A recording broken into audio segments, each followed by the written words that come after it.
গ্রামের শেষ মাথায় একটা ছোট্ট কাঁচা ঘর, ছাদের টিনে মরচে, দেওয়ালে ফাটল।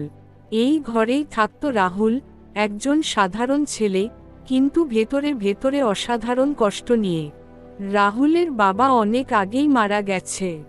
মা অন্যের বাড়িতে কাজ করে সংসার চালায়। প্রতিদিন ভোরে ঘুম ভাঙে মায়ের কাশির শব্দে। সেই কাশি যেন রাহুলের বুকের ভেতর ঢুকে যায়। স্কুলে গেলে সবাই হাসে, জুতো ছেঁড়া, জামা পুরনো। বন্ধুরা বলে, তুই বড় হয়ে কি করবি রে, তোর কপালে কিছু নেই। রাহুল চুপ করে থাকে, কারণ সে জানে কথা বলার থেকেও কষ্ট সহ্য করাই তার কাজ। একদিন পরীক্ষার ফি দিতে পারেনি রাহুল। শিক্ষক সবার সামনে বললেন, ফি না দিলে স্কুলে আসার দরকার নেই। সেদিন রাহুল বাড়ি ফেরে না, নদীর ধারে বসে থাকে, চোখে জল, বুক ভরা প্রশ্ন। গরিব হওয়াটা কি অপরাধ? সন্ধ্যায় মা খুঁজে পায় তাকে, কাপা গলায় শুধু বলে, বাবা, আমি পারছি না, কিন্তু তুই হাল ছাড়িস না। এই কথাটাই রাহুলের জীবনের প্রথম আগুন। রাহুল পড়াশোনার পাশাপাশি কাজ শুরু করে। ভোরে খবরের কাগজ বিলি, দিনে স্কুল, রাতে চায়ের দোকানে কাজ। হাত ফেটে যায়, ঘুম আসে না, তবু সে বলে, আজ কষ্ট করলে কাল গর্ব হবে।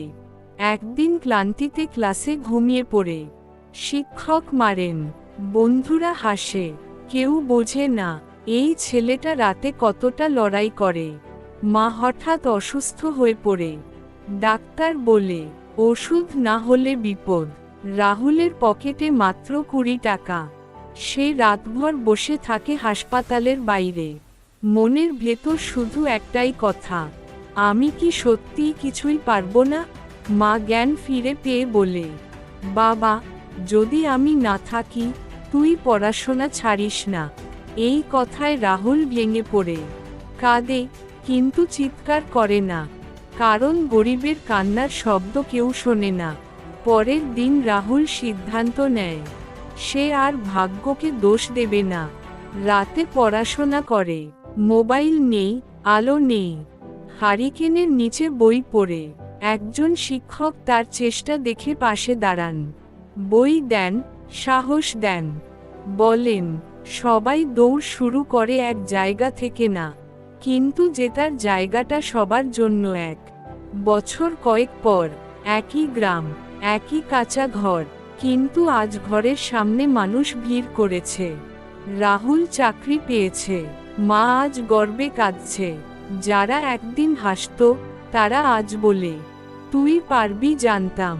রাহুল মুচকি হাসে, কারণ সে জানে, যারা সবচেয়ে বেশি কাঁদে, তারাই একদিন সবচেয়ে জোরে হাসে।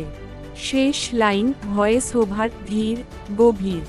যদি আজ জীবন তোমাকে কাঁদায়, মনে রাখো, সে তোমাকে কাল শক্ত করে হাসাতে প্রস্তুতি নিচ্ছে।